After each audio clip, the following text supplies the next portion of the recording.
Sama-sama Islam boleh minta Allah Ta'ala laknat kerana apa dia? Ziarah kubur bagi raya.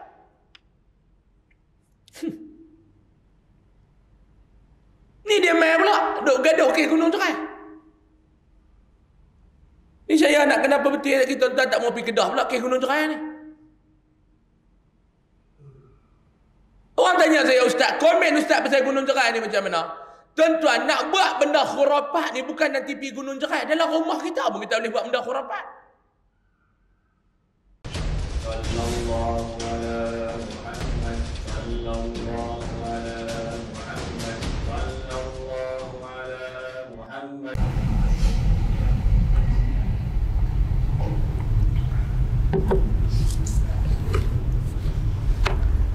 Assalamualaikum warahmatullahi wabarakatuh.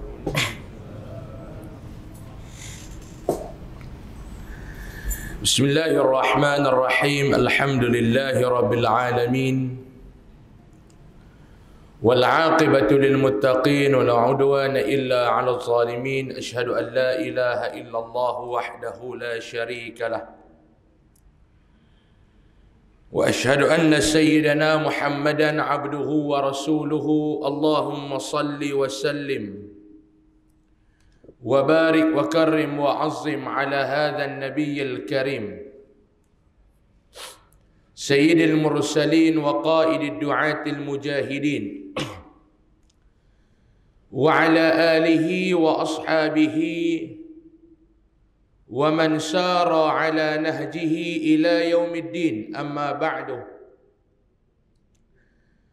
قال الله سبحانه وتعالى في كتابه العزيز: أعوذ بالله من الشيطان الرجيم، بسم الله الرحمن الرحيم،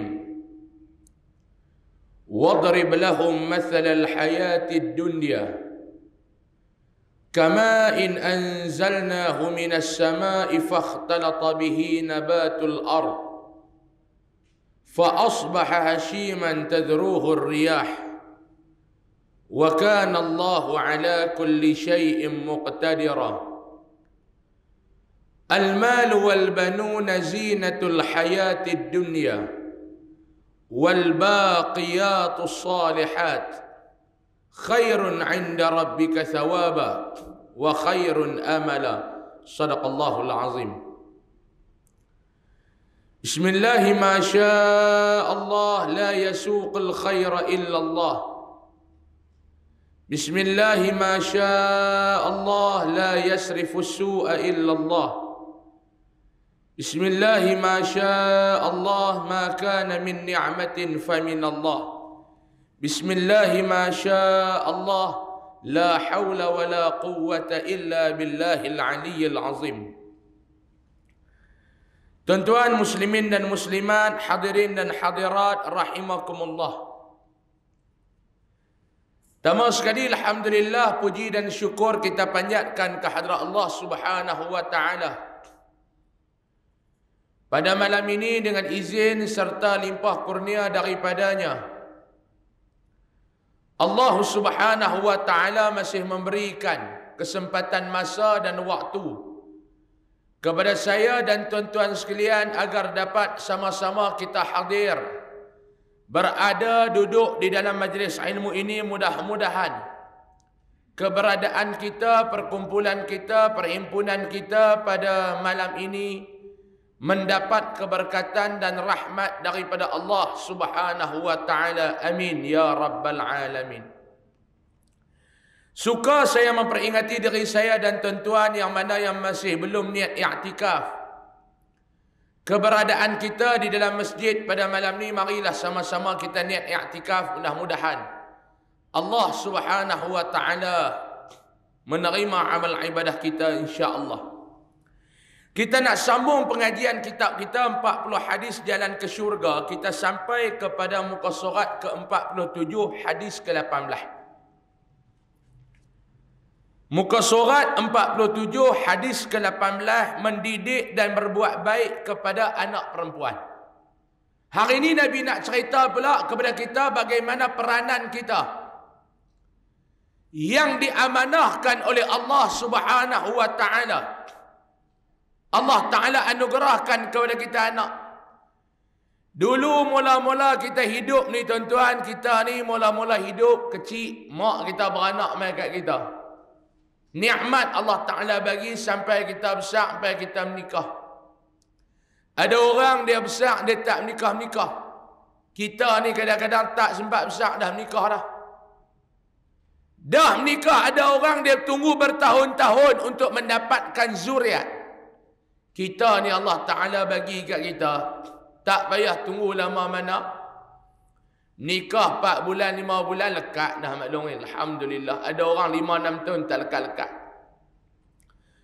Bila ada anak ni tuan-tuan. Imam Ghazali kata pada Imam Al-Ghazali rahimahullah ta'ala kata. Di antara perkara yang nak membawa kita ke syurga dan neraka ni Imam Ghazali kata ada 7. Salah satunya adalah anak. Anak ni lah nak bawa kita mak bapak nak pergi ke mana. Sama ada anak-anak ni menyebabkan mak bapak dia masuk ke dalam syurga, alhamdulillah. Takut-takut wal'iyadzubillah, anak-anak ni penyebab kepada mak bapak ni dihumban oleh Allah ke dalam neraka. Yang ni yang kita tak mahu. Anak-anak ni nak ke mana? Ke syurga ataupun ke neraka? Dia nak bawa kita ni. Mari kita tengok Nabi SAW kata pada ni. An Aisyah radhiyallahu anhu qalat, ja'atni miskinatun tahmilu ibnatayn laha fa at'amtuha 3 tamarat fa a'tat kull wahidatin minhuma tamratan wa rafa'at ila fiha tamratan lita'kulaha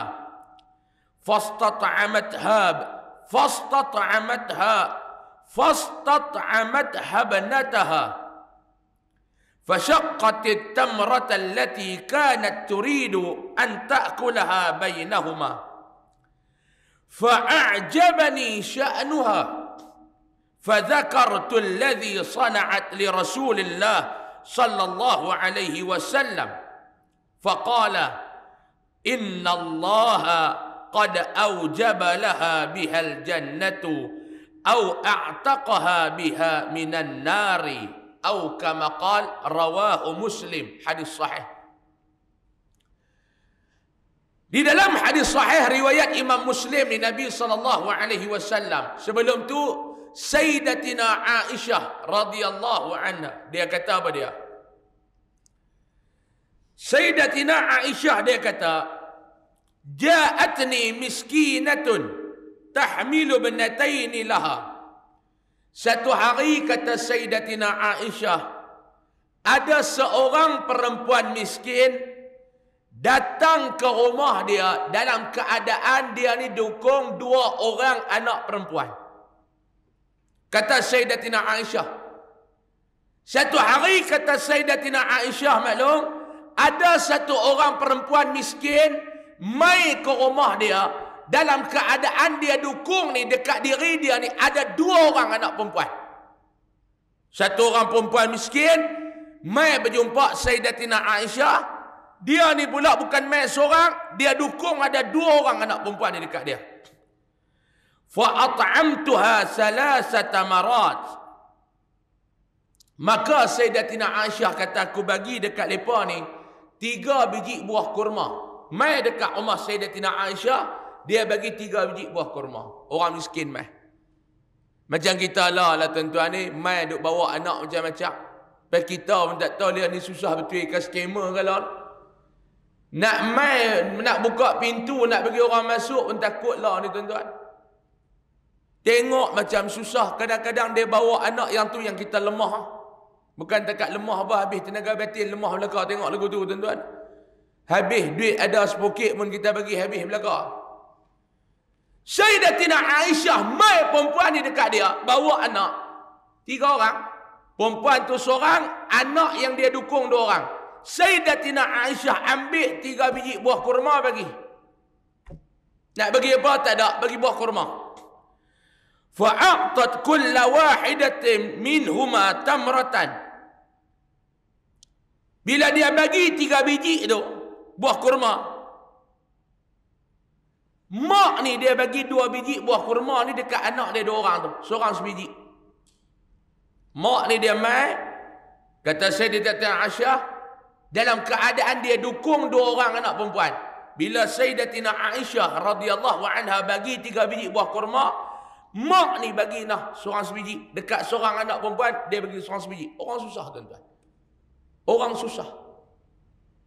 Kita yang biasa hidup susah ni, tahulah cerita susah ni lagu mana. Derita kesusahan ni macam mana. Tuan-tuan pergi cerita bab susah dekat orang kaya. Hak dia beranak mai, istilah orang kata apa dia. Beranak dalam balang gula ni. Tuan-tuan buat cerita, dia takkan faham. Cerita susah ni dekat orang kaya, dia tak boleh nak faham. Sebab apa dia? Dalam hidup dia tak pernah rasa susah. Macam kita, orang cerita bab kaya, kita tak boleh nak hayati. Sebab apa dia? Kita ni tak pernah kaya melana lagu dia. Tuan-tuan boleh terfikir ke orang, dia duduk di Selangor. Dia boleh sarapan, breakfast di Selangor. Dia punya lunch dekat Langkawi. Tuan-tuan boleh fikir ke? Tak boleh fikir, Ustaz. Sebab apa dia? Sebab kita tak pernah hidup macam tu. Dia kerja apa pun tak ada. Bisnes dia lepas ke anak-anak duduk di rumah. Dia tahu tibai bola golf ligan. Dia mula tibai pukul 12. Dia balik rumah pukul 5. Tibai ligan. Habis padang. Tak ada kerja apa dah. Duit banyak. Esok pagi bini dia kata, ni nak pergi begah bang dah. Ni tak pergi main bang. Sambil duduk makan sarapan di rumah. Ini dia kata, bang, jom kita pergi Langkawi bang. Pergi makan nasi bawah sana. Mesti training nak makan kat kedai kita makan itu. Telefon pergi dekat pegawai dia, abang dekat pilot dia. Sedia ke terbang. Dia nak terbang pergi Langkawi. Gitu Tak ada nak kena buka online tiket, duk blok tiket Asia ke apa. Tak ada. Dia pergi naik kapal terbang pergi duduk Langkawi. Tengah-tengah duk makan nasi tengah hari di Langkawi tu, bini dia kata, bang, malam ni macam mana kalau kita dinner dekat Indonesia? Tu dia. Dinner di Indonesia.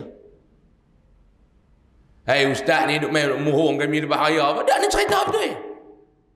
Cuma kita tak boleh fikir pasal apa tuan-tuan, sebab kita tak pernah hidup macam tu. Kita kalau ajak pergi makan tengah hari dekat Tanjung Malim tu menjauh, tak dengar dah. Bini dia kata, jom bang kita pergi kenal apa kat Tanjung Malim. Dia kata, awak pun ni tak ada kedai makan dah yang boleh makan. Tanjung Malim tu menjauh dah tuan-tuan. Tambah Tanjung Tok Kong lagi jauh lah. Tanjung Malim. Sebab apa dia? Sebab kita tak pernah hidup kaya melana macam tu maklum weh. Orang sembang bak kaya, kita tak boleh fikir. Orang kaya sembang sama-sama orang kaya, kita dengar pun terkejut. Orang kaya sembang sama-sama orang kaya, kita dengar terkejut. You beli rumah ni dulu berapa? Masa tu saya beli murah lagi masa tu baru 6 juta. Allah tuan-tuan. Murah lagi 6 juta. Kita 60 ribu pun ketak telur-telur nak sembang ni 60 ribu, ni 6 juta. Sembang orang kaya ni tak. Sebab tu tuan-tuan tak boleh fikir orang kaya. Saya biasa sekali lah. Biasa sekali pergi satu rumah orang. Tanya rumah dia ni, Datuk, rumah ni ada berapa bilik? Dia kata campur apa semua. Dia kata, mula saya tanya dia, anak berapa orang? Anak Datuk berapa orang? Dia kata, anak 2 ya Ustaz. Saya anak 2, bini seorang, anak 2. Alhamdulillah, Datuk.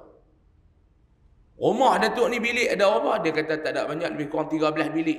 Anak 2. Bilik 13, anak 2. Bilik 13 rumah dia. Saya fikir, duduk dalam hati saya katalah, hantu lebih ramai pada orang rumah ni. Dalam rumah dia ni, hantu lebih ramai pada orang. Sebab tu dia kerja pergi panggil orang macam Yasin ni, duduk kerja halau hantu lah.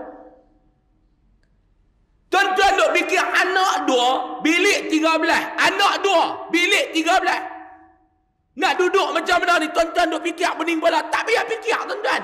Dia nanti main rumah kita, dia fikir pula. Dia kata, Pak Cik anak berapa? Anak 6. Rumah bilik berapa? Ada 2. Dia pening pula fikir macam kita. Duduk macam mana ni, bilik 2, anak 6. Campur laki bini 8. 8 orang, anak 6. Laki bini 2, 8 orang, bilik 2. Ni. Orang susah. Ni kita nak cerita ni, yang Aisyah nak cerita ni, orang susah. Dukung anak 2 orang perempuan mai. Sayyidatina Aisyah bagi kepada dia buah kurma 3 biji, dia ambil sebiji bagi 1 anak, dia ambil sebiji bagi 1 anak. Bila dia bagi tu 3 biji, 2 biji dia bagi ke anak, sebiji tu dia nak makan. Tiba-tiba tuan-tuan, fastat'amtaha banataha fashaqqatim tamratan allati kanat turidu an ta'kulaha bainahuma fa'ajabani sya'nuha. Bila dia nak makan buah kurma tu, kata Sayyidatina Aisyah, dia ambil buah kurma tu, dia nak sumbat masuk dah dalam mulut dia. Hak tadi dia bagi dekat anak seorang sebiji. Ada sebiji lagi. Sebiji lagi tu dia nak ambil, dia nak sumbat masuk dalam mulut anak dia. Tiba-tiba 2 orang anak dia tu minta hak buah kurma yang dia nak sumbat masuk dalam mulut dia tu. Sebab apa dia? Hak yang dia bagi dekat anak-anak ni, anak-anak makan, tak hilang rasa lapar. Tak kenyang. Seorang mak dia ambil buah kurma, dia pun lapar. Aisyah bagi 3 biji. Dia bagi dah seorang, dia perek dah seorang sebiji. Nah, hang sebiji, aku sebiji. Anak-anak ni pun suap masuk dalam mulut. Dia ni gaya nak sumat masuk. Anak kata, mak nak lagi, mak tak kenyang. Kita sebagai mak bapak ni lagu mana tuan-tuan? Hak nak masuk dalam mulut ni. Ha? Kita bukan cerita batu belah batu tengkup, tak dapat telur lompat masuk dalam laut. Kita bukan cerita tu batu belah batu tangkuk tu tuan-tuan. Lah kali jadi ikan kalui. Ni, dia pun bila anak dia minta, yang dia dah nak sumbat masuk dalam mulut tu, dia belah 2. Dia koyak buah kurma tu 2, dia bagi dekat seorang anak dia 1 sebelah, seorang lagi sebelah. Allahu Akbar. Fa'ajabani sya'nuha. Aisyah kata, aku sangat-sangat mengkagumi perbuatan si ibu tu. Aku sangat mengkagumi perbuatan si ibu tu. Dia tengok depan mata dia. Fadzakartu alladhi sana'at li Rasulillah sallallahu alaihi wasallam. Lepas tu dia pun dah kejadian tu berlaku, dia jumpa dengan Nabi, lepas tu dia cerita peristiwa tu dekat Nabi sallallahu alaihi wasallam. Nabi SAW bila dengar cerita Sayyidatina Aisyah, Aisyah kata, tadi mai dekat aku satu orang ibu ni, dia ni orang miskin. Dia mai ni bukan dia mai seorang, dia dukung pula duduk dengan dia tu 2 orang anak dia. Yang kedua-dua anak ni pun lapar, dia pun lapar. Bila mai ni aku tak ada apa nak bagi, aku masuk bilang rumah, aku ambil buah kurma 3 biji, aku bagi dekat mereka. Bila aku tengok ni, dapat kurma 3 biji ni, mak ni dia bagi seorang sebiji. Dekat anak dia seorang sebiji dan dia sebiji. Anak ni pun ambil makan. Hak buah kurma bahagian dia pun dia nak makan. Anak minta, mak ni boleh koyak buah kurma tu 2, dia bagi dekat anak dia seorang sebelah. Aku takjub, aku kagum tengok benda ni. Bila dengar dekat Nabi SAW bersabda pada dia, innallaha qad aujaba laha bihal jannah au a'taqaha biha minan nar. Sesungguhnya Allah Ta'ala telah menganugerahkan syurga kepada perempuan itu dengan sebab dia berbuat baik kepada anak-anaknya, atau Allah memerdekakan dirinya daripada api neraka. Hadis riwayat Imam Muslim. Nabi kata kerana dia berbakti, dia berbuat baik kepada kedua-dua anak perempuan dia tu, Allah Subhanahu wa Ta'ala telah menganugerahkan syurga kepada perempuan tu, atau Allah Ta'ala telah membebaskan dia daripada neraka. Ni hadis ni tuan-tuan. Artinya kita tengok daripada Aisyah radhiyallahu anha berkata, seorang perempuan miskin datang ke rumahku dengan mendukung 2 orang anak perempuannya. Maka aku memberi 3 biji kurma kepadanya. Beliau memberikan 2 biji kurma itu kepada anaknya, seorang sebiji. Sebiji lagi ingin dimakan oleh ibu tu. 3 biji dia bagi anak seorang sebiji, dan sebiji itu dia nak makan. Tiba-tiba ketika mana dia hendak menyuap ke mulutnya, tiba-tiba 2 orang anaknya meminta hendak makan kurma itu kerana belum kenyang. Maka si ibu ini membelah 2 kurma itu dan menyuap ke mulut anak 2 orang dia tu. Aku kagum melihat kelakuan ibu tu. Lalu aku ceritakan peristiwa itu kepada baginda sallallahu alaihi wasallam. Baginda bersabda, sesungguhnya Allah Ta'ala telah menganugerahkan syurga kepada perempuan itu dengan sebab dia berbuat baik kepada anak-anaknya, atau Allah memerdekakan dirinya daripada api neraka. Kerana dia berbakti, dia berbuat baik, dia tak kisah, dia jaga amanah yang Allah Ta'ala bagi dekat dia tu elok-elok, Allah anugerahkan syurga kepada dia. Subhanallah tuan-tuan. Kita lagu mana belum? Mari kita baca satu hadis lagi baru kita tengok keterangan. Nak terang pun awal lagi. An Abi Sa'id al-Khudri radhiyallahu anhu qala Rasulullah sallallahu alaihi wasallam, man kana lahu 3 banat aw 3 akhawat aw bintan aw ukhtan fa'addabahunna wa ahsana ilayhinna wa zawwajahunna falahul jannah, atau kama qala rawahu Abu Dawud. Artinya daripada Abu Sa'id Al-Khudri radhiyallahu anhu berkata, Rasulullah sallallahu alaihi wasallam bersabda, sesiapa yang mempunyai 3 orang atau 2 orang anak perempuan. Nabi kata, ni tuan-tuan, bakat-bakat ada anak perempuan belakang saya, alhamdulillah, tak ada lagi takat lah tuan-tuan ni. Allah anugerahkan anak lelaki. Awak ustaz kata, alhamdulillah ustaz tak mahu anak perempuan. Kada, syukur apa yang Allah Ta'ala bagi. Dia bagi anak lelaki, takat lah, alhamdulillah tuan-tuan. Kalau dia bagi anak perempuan, alhamdulillah. Syukur dia bagi apa bagi, yang tu yang terbaik untuk kita. Tuan-tuan ada anak perempuan, ada ustaz saya 4 orang, 4 semua orang perempuan. Alhamdulillah, saya nak juga lah ustaz, seorang anak jantan. Syukur apa yang Allah Ta'ala bagi. Allah Ta'ala bagi dekat kita ni 2 orang anak perempuan ataupun 3 orang anak perempuan. Atau mempunyai 3 orang ataupun 2 orang saudara perempuan. Ini adik-adik kita. Ada kak seorang perempuan. Kak memang perempuan mula kak. Ataupun adik perempuan seorang. Dia ada. Lalu dia mendidik yang Allah Ta'ala bagi ni. Kalau bapa dia ada anak perempuan 2 orang. Ataupun dia ada 3 orang. Ataupun dia ada 2 orang ataupun 3 orang. Saudara perempuan. Dia didik mereka tu. Berbuat baik. Tuan-tuan. Di antara anak perempuan dengan anak lelaki ni, yang mana lebih payah nak bela maklum? Nak didik yang mana paling payah? Nak jaga yang mana paling payah tuan-tuan? Tuan-tuan ada pengalaman anak perempuan, anak lelaki? Yang mana payah lagi maklum? Perempuan. Ni maklum jawab perempuan.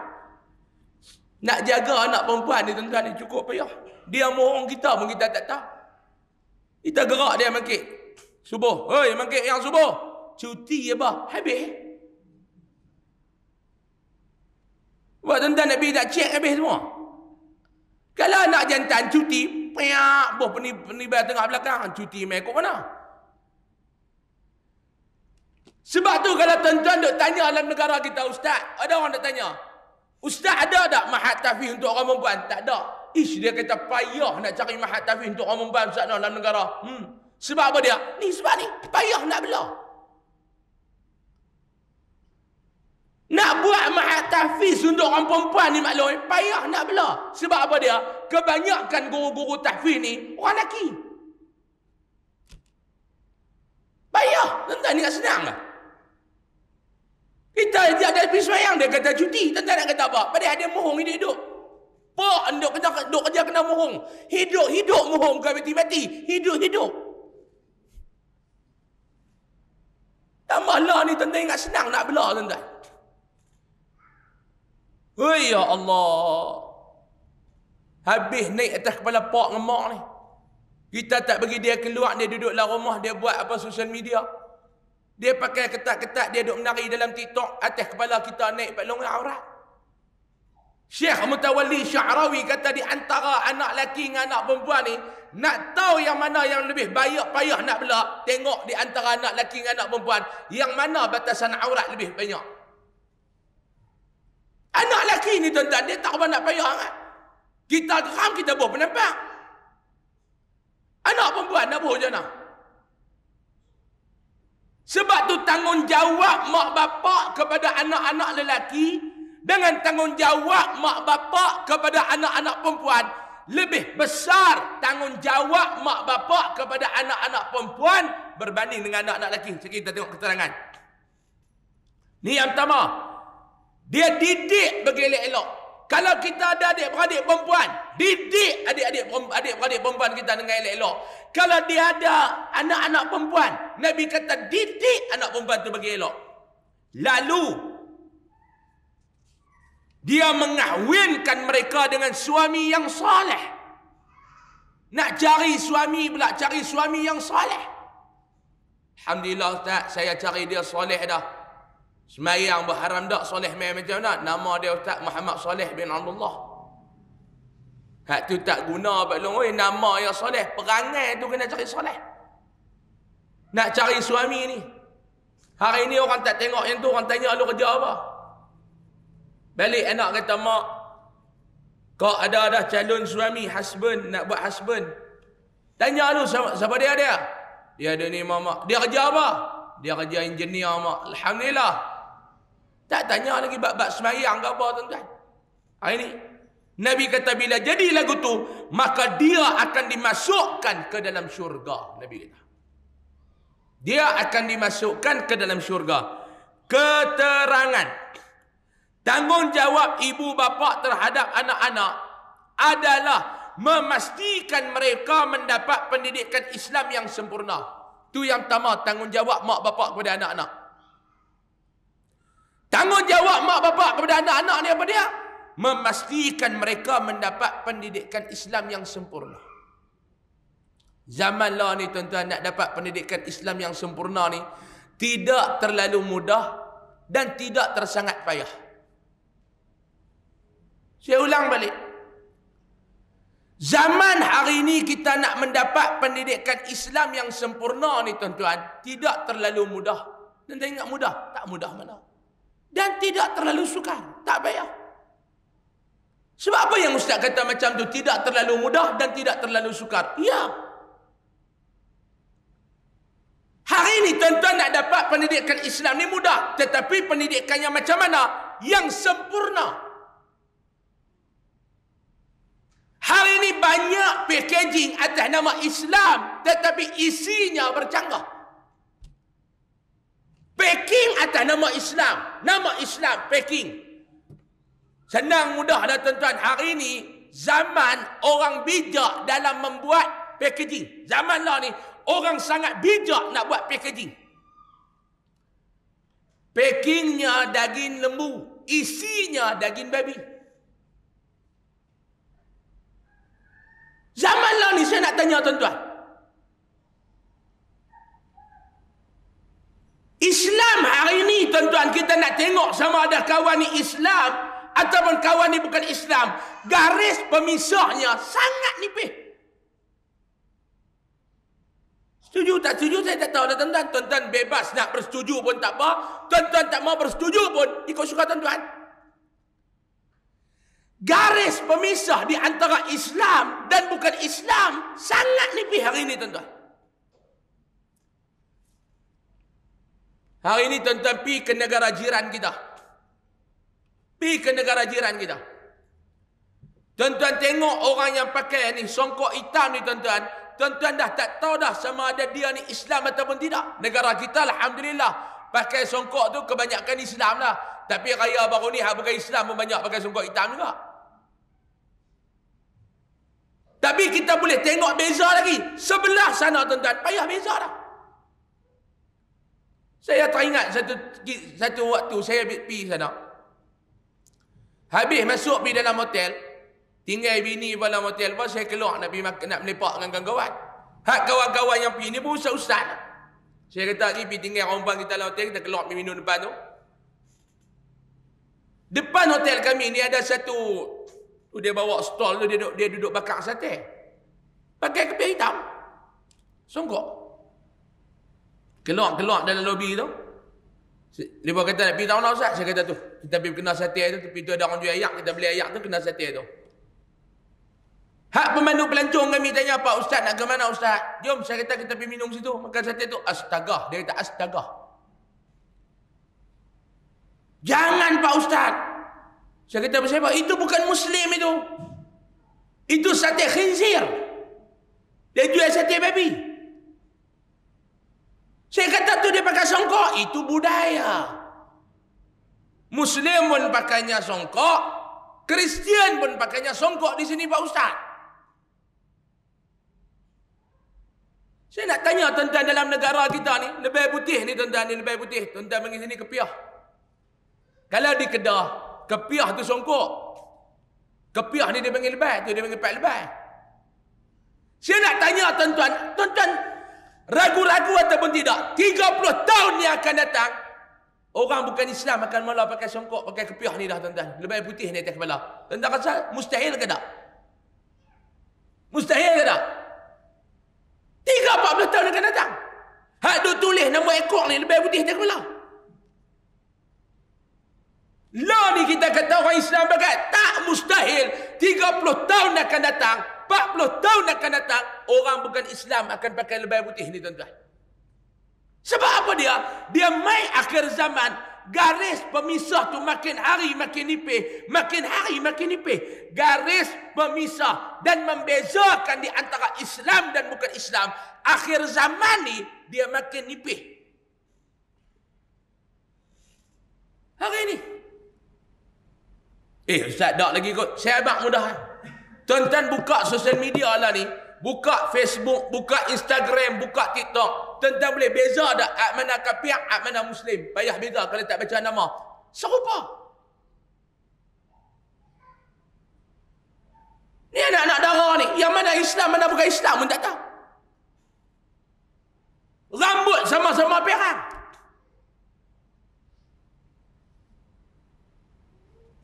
Tuan-tuan kalau pergi belah-belah kampung saya ni tuan-tuan ni. Kampung saya ni dia ada rakan-rakan kita. Siam. Kampung saya ni. Dia ada satu kampung ni orang Siam. Biar-biar kat mereka lah. Siam ni dia bukan Islam. Dia nak pakai macam mana pun biar-biar kat mereka lah. Yang saya nak cerita ni. Kadang-kadang hak Melayu ni pun rambut perang sama. Tapi kita tak tahu hak mana Siam mana Melayu. Dia pun sama naik pakai selok pendek. Saya beli ikan. Lepas raya baru ni duduk pergi beli ikan.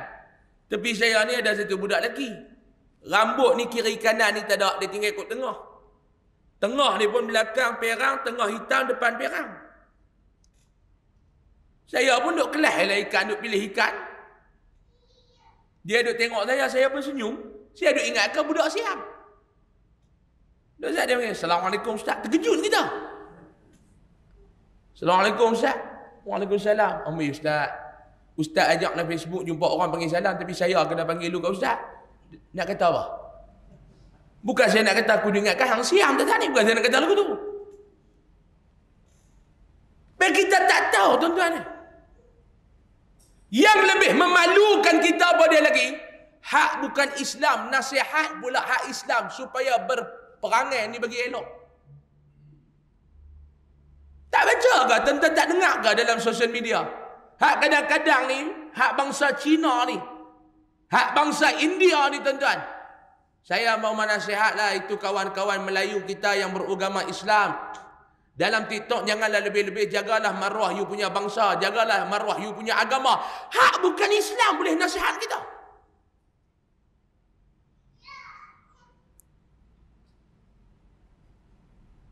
Subhanallah.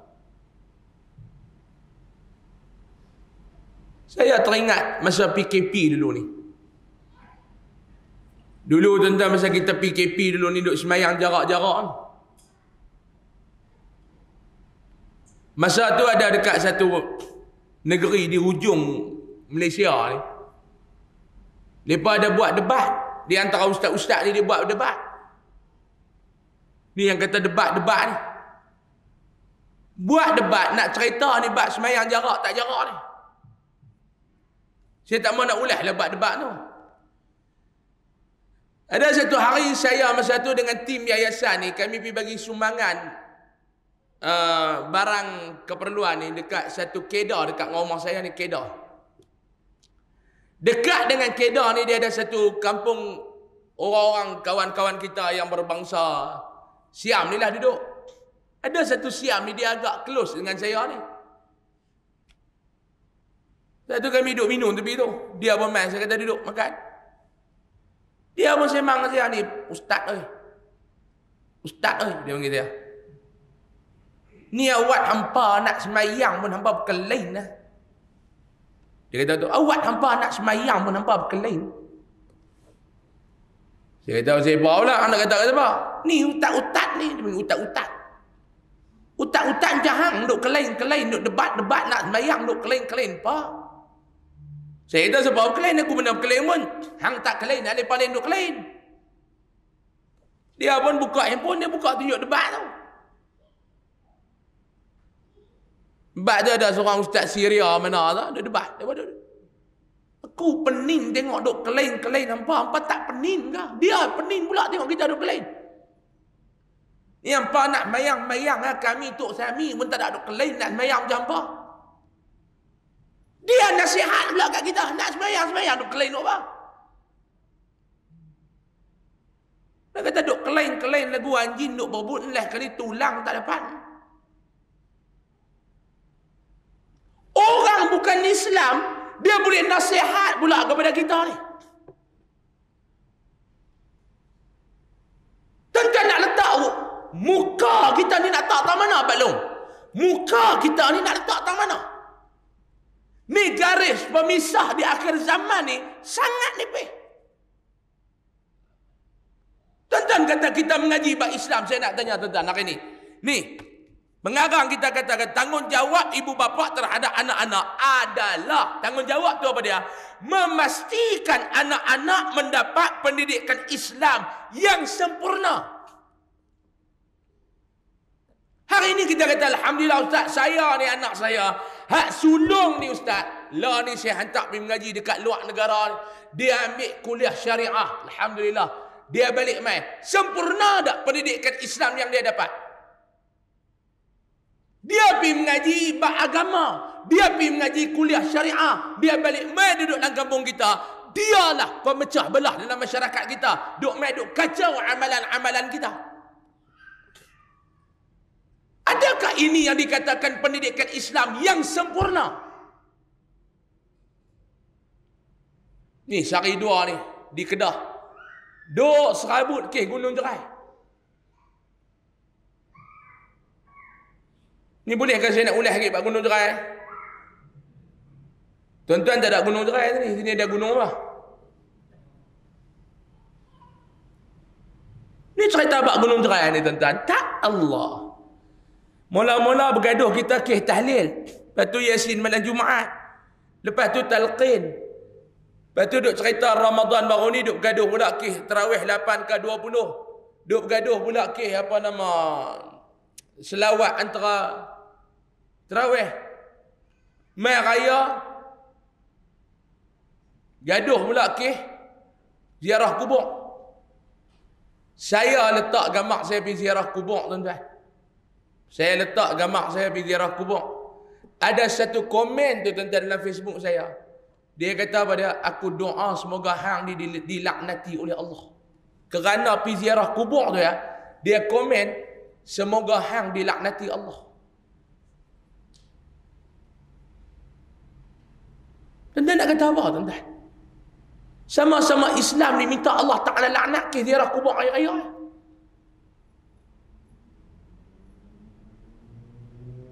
Saya nak tanya tuan-tuan, orang bukan Islam ada tak perangai lagu tu?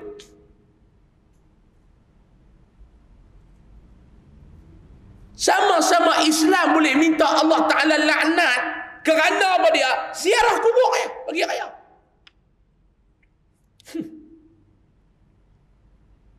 Ni dia main pula, duk gaduh ke Gunung Jerai. Ni saya nak kenapa betul lagi tuan-tuan tak mau pergi Kedah pula ke Gunung Jerai ni. Orang tanya saya, Ustaz, komen Ustaz pasal Gunung Jerai ni macam mana? Tuan-tuan, nak buat benda khurafat ni bukan nanti pergi Gunung Jerai. Dalam rumah kita pun kita boleh buat benda khurafat.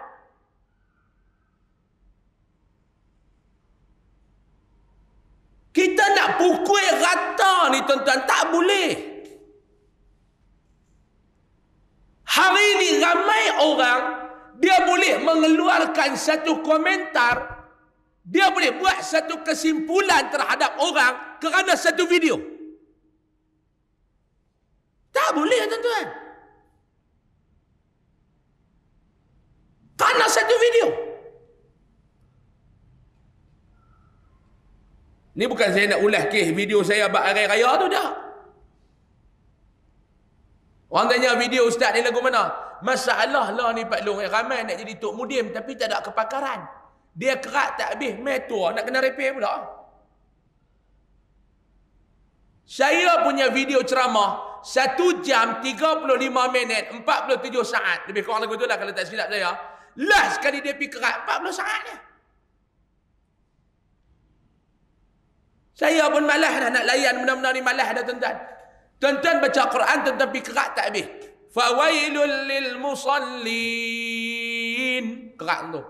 Maka neraka wail lah untuk orang yang semayang.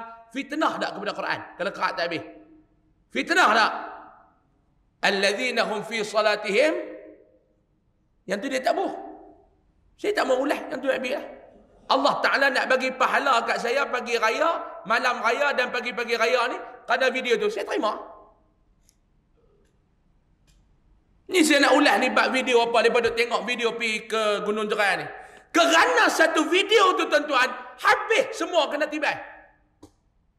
Adil ke?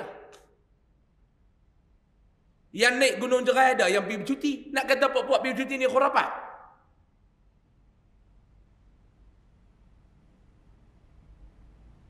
Ni ustaz ni nak tanya ustaz, apa dia Padang Tok Syekh, apa dia Telaga Tok Syekh? Orang-orang dulu dia naik Gunung Jerai ni Pak Long, sebab mengikut kisah sejarah kedatangan seorang pendakwah yang membawa Islam yang ke negeri Kedah, Syekh Abdullah Al-Ghumairi, yang meletakkan nama Kedah tu sebagai Qadah Dar Al-Aman, yang meletakkan bangsa ni atas nama Melayu. Tuan-tuan ingat lagi tak video saya dulu tentang saya cerita tentang Malau tu? Puak tu tiba saya juga. Gila ustaz ni. Malaul A'la dia kata Melayu tu malaikat. Hang dengar aku cakap pun hang tak faham. Macam mana hang nak baca kitab hang nak faham? Aku hak cakap Melayu ni pun hang tak faham. Saya tak kata Malaul A'la tu Melayu. Saya kata perkataan Malau tu Melayu. Dia ambil daripada perkataan Malau. Kalau kamu kata tak, silalah panggil saya. Mari kita muzakarah. Benarkah Malau itu Melayu? Tajuk dia kita bagi. Mari kita nak bawa kita punya fakta. Hang bawa hang punya fakta. Saya biasa cabak dah dulu ni. Mereka tak mau nak sahut, dan lah ni saya pun tak mau dah tuan-tuan ni. Lah ni saya pun tak mau dah nak debat-debat pasal abang siap-siap dah. Saya pergi Mesir baru ni, saya dinasihati oleh para alim ulama. Dan saya dibagi kata-kata Imam Syafi'i kepada saya. Jalan yang terbaik bila berhadapan dengan orang bodoh ni adalah diam. Orang bodoh cabak hang berdebat, hang balas debat orang bodoh tu dengan diam. Sebab apa dia? Hang berdebat dengan orang bodoh, bukan dia nak mencari kebenaran daripada hang, tetapi berdebat dengan orang bodoh, dia nak mencari titik perpecahan dengan hang. Sebab tu hang kena fikir, jangan pecahkan umat Nabi Muhammad daripada hang nak memuaskan nafsu hang. Saya dapat kata-kata tu tuan-tuan, tak mau lah. Ni tuan-tuan tengok duk berdebat ni, tak selesai masalah tuan-tuan. Yang hasil daripada perdebatan tu apa dia? Perpecahan umat baginda sallallahu alaihi wasallam. Lepas tu ada juga orang kata baru ni, ustaz, macam mana ustaz kalau kita cabak lepas debat? Tak payahlah, aku tak mau lah. Habis umur, habis masa. Pada duduk debat dengan mereka, baik menikah dua. Pening kepala pun syuk. Tidak. Contoh, maklum jangan nak marah pula. Contoh. Maklum dia tengok jam sudah lah ustaz. Yang syah masuk dah berhenti lah. Ni saya nak cerita sikit lagi boleh? Jam bunyi lah. Tuan-tuan ni bukan boleh dengar jam. Muka macam nak mati seorang-seorang. Sikit lagi. 10 minit lagi tuan-tuan. Boleh? Syekh Abdullah Al-Ghumairi ni dia datang bawa Islam. Dan di sana dia melaungkan azan yang pertama dalam negeri Kedah. Ada yang dikatakan masjid yang pertama mengikut cerita. Nak naik ni tuan-tuan ke atas tempat dia tu yang kata Padang Tok Syekh apa semua ni. Nak naik tu. Orang dulu dia naik. Orang dulu dia naik. Dia naik orang dulu ni. Dia bukan ada laluan kereta apa macam kita lah ni. Dia naik. Nak sampai kat tempat tu dia ada satu telaga. Dia ada satu telaga. Nak naik atas tu, hang nak berwuduk tak mana tak ada dah. Orang dulu dia guna telaga tu lah sebagai tempat berwuduk. Dia naik daripada bawah ni kotak. Tentulah dia tempat mandi, dia berwuduk untuk naik di atas.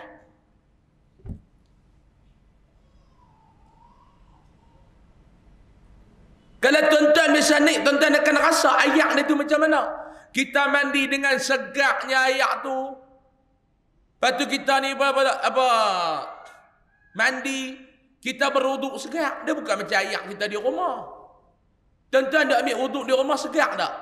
Segak ustaz, segak apa? Bil pun haram tak bayar. Ni cerita kita ni. Bil ayak tak bayar. Syabah main potong lah. Dia curi pula ayak syabah tu. Dia ambil wuduk pergi sembayang. Nak kira macam mana tuan-tuan? Jadi dia kata sembayang lah. Bayar khusyuk. Khusyuk apa hang sembayang mencuri ayak? Kacau. Contoh, jangan nak marah pula. Contoh. Bila dia ambil wuduk, tentu dia mandi, dia berwuduk, baru dia naik sembayang di atas. Tu cerita dia bukan ada kepercayaan karut-marut. Siapa yang mandi dekat telaga Tok Syekh ni, dihapuskan dosa? Dah. Saya nak tanya tuan-tuan, mana dia mai yang dikatakan siapa yang mandi dekat telaga Tok Syekh ni, ada orang kata digugurkan dosa. Siapa yang kata tu? Sila bawa. Kalau betul ada kenyataan tu, saya minta kepada pihak berwajib agama ambil tindakan kepada orang yang buat keluar tu.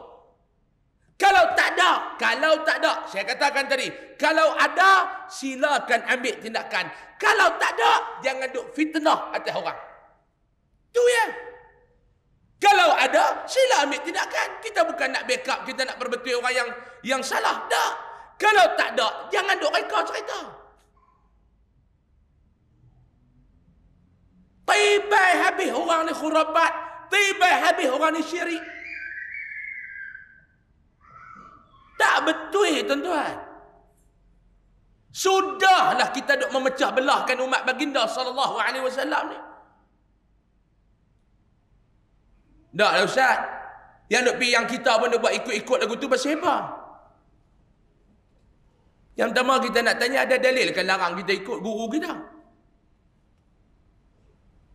Para alim ulama yang duk atas tu tuan-tuan semua buat benda yang tu.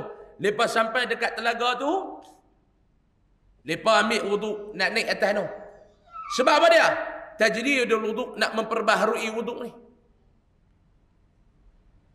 Tiba-tiba kita ikut cara ulama buat sampai tentu ambil wuduk, perbaharui wuduk. Salah ke? Tak ya duk berdoa pasal apa? La haula wala quwata illa billahil aliyyil azim. Ada larangan berdoa ke dekat telaga tu? Tuan-tuan nak masuk jamban pun ada doa. Bukan nak masuk hutan tak ada doa. Tuan-tuan masuk jamban ada doa lah. Ada doa tak masuk jamban? Ada? Dia doa apa depan jamban?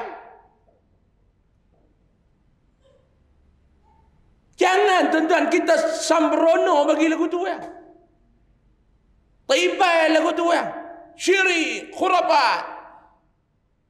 Ni lah ustaz ni Habib ni. Duk wajak benda khurafat. Subhanallah. Istighfar samalah hidup ni tuan-tuan ni. Cukuplah kita menjadi pemecah belah. Tapi sebaliknya, ni dengar bagi habis kenyataan saya. Kalau ada orang yang karut-marut duk naik atas tu, Dia yang duk naik Gunung Jerai ni tuan-tuan, dia ada 3 jenis. Ada 3 jenis manusia yang duk naik ni. Yang pertama naik dia pergi bercuti. Yang kedua naik dia duk buat benda-benda khurafat. Ada agak atas tu turun nama ekor. Ada juga. Hak nombor 3 ni tuan-tuan, dia pergi duk naik ni, dia tengok sejarah-sejarah peninggalan Islam. Dia naik duk pergi beribadat di atas sana. Ada juga jenis tu. 3 golongan. Sebab tu saya kata jangan kita pukul rata ke semua. Kalau dia ni ada kepercayaan karut-marut, ya, wajib kita benterah. Ada kepercayaan karut-marut, wajib kita benterah. Kalau tak ada, jangan kita duduk memfitnah golongan-golongan tersebut. Sebab tu saya kata, nak bagi pendidikan Islam ni kena bagi yang sempurna, tuan-tuan ni. Bukan sekadar bagi pendidikan Islam, tetapi pendidikan Islam yang sempurna, kata pengarang kita. Didiklah mereka agar menyintai baginda sallallahu alaihi wasallam, keluarganya, para sahabatnya. Didik anak-anak kita ni dengan apa dia? Sayang kepada baginda sallallahu alaihi wasallam. Sayang kepada ahli keluarga baginda sallallahu alaihi wasallam. Sayang kepada para sahabat baginda ridwanullah alaihim ajma'in. Jangan kita duk hina para sahabat. Jangan kita duk hina ahli-ahli keluarga baginda. Hari ini yang kita kata golongan Syiah ni melaknati ahli keluarga baginda. Sayyidatina Aisyah dilaknatnya. Sahabat-sahabat baginda Sayyidina Abu Bakar, Sayyidina Umar, Sayyidina Uthman dan sebagainya dilaknat oleh mereka. Jangan. Dan didiklah mereka agar membaca Al-Quran. Anak-anak ni nak jadi elok tuan-tuan ni, kena didik anak-anak ni dengan Al-Quran. Kan Nabi SAW bersabda, "Adibu, didiklah auladakum, anak-anak hampa ni, dengan 3 cara. Yang pertama, hubbu nabiyyikum, cintakan Nabi mereka." Nak cinta lagu mana kalau tak kenal Nabi ni, nak cinta macam mana? Sebab tu ulama' dia ikhtiar nak bagi kita sayang dekat Nabi ni, dia buat macam-macam. Nak kata kita ni nak baca apa? Kitab sirah ni tuan-tuan. Muka saya, muka tuan-tuan ni nak baca kitab sirah. Sebab tu mai golongan Habib ni, dia buat qasidah-qasidah ni yang menceritakan tentang kepribadian baginda sallallahu alaihi wasallam. Tu yang kita duk buat dulu ni, malam cinta Rasul. Malam cinta Rasul mai sambil kita berselawat duk cerita pasal Nabi, dikata pula majlis ni majlis sesat pula dah. Tak ada kerja lain menyesatkan orang, mengkhurafatkan orang, membid'ahkan orang. Ni kerja dia bang.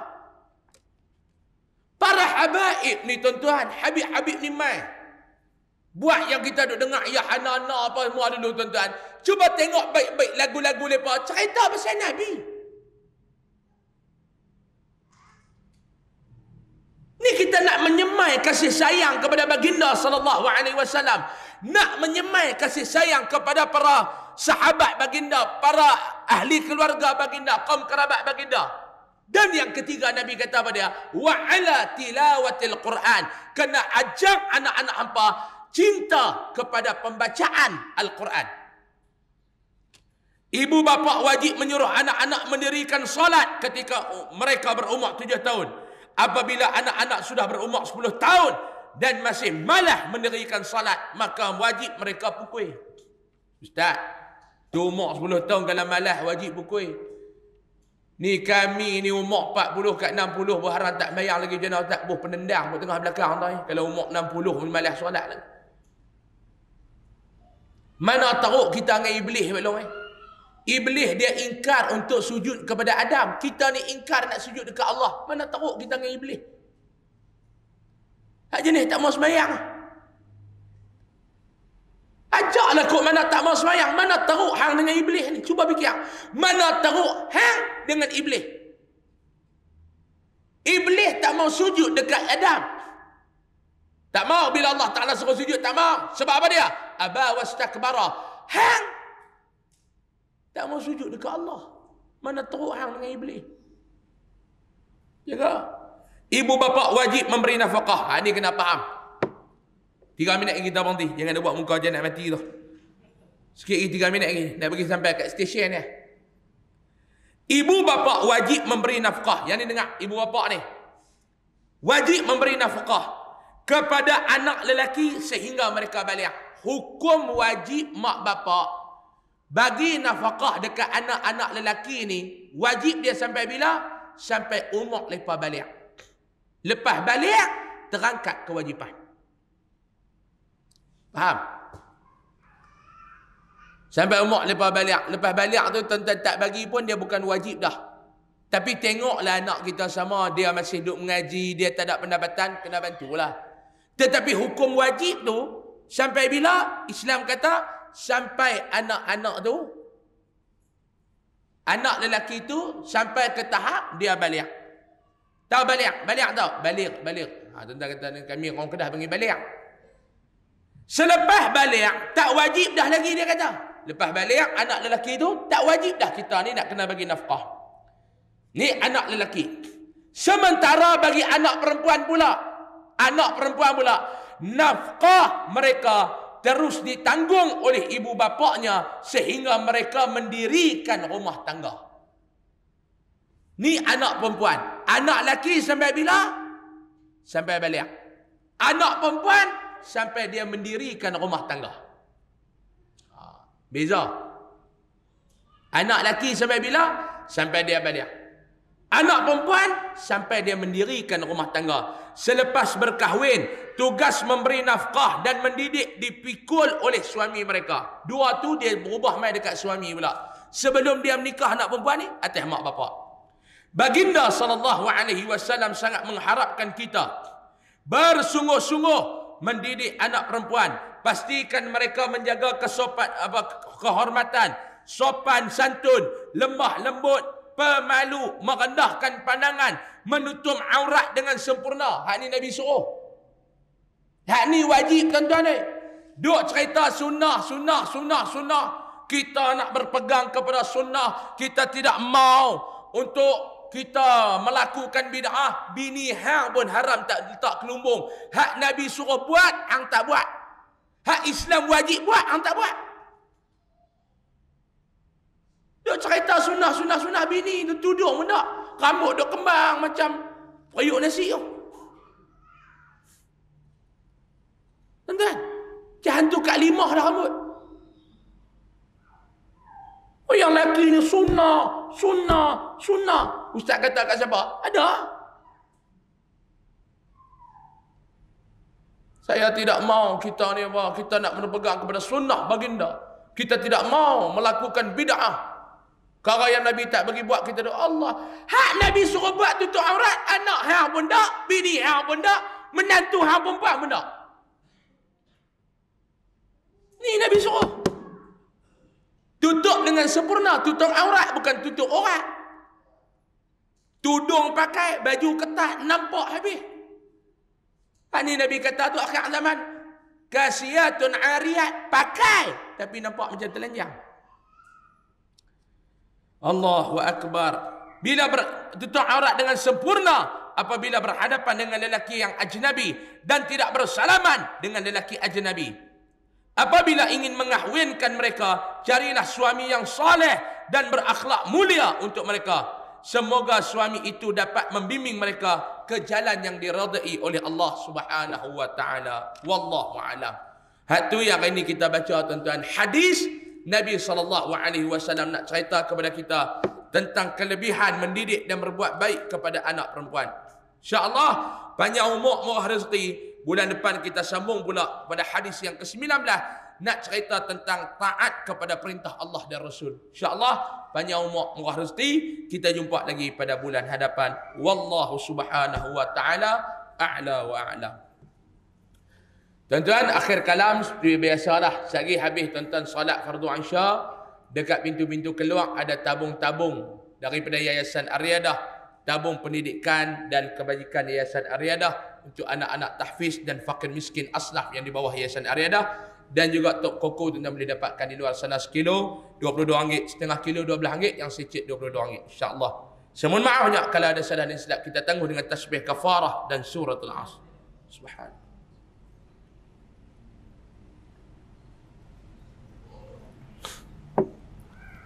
Bismillahirrahmanirrahim.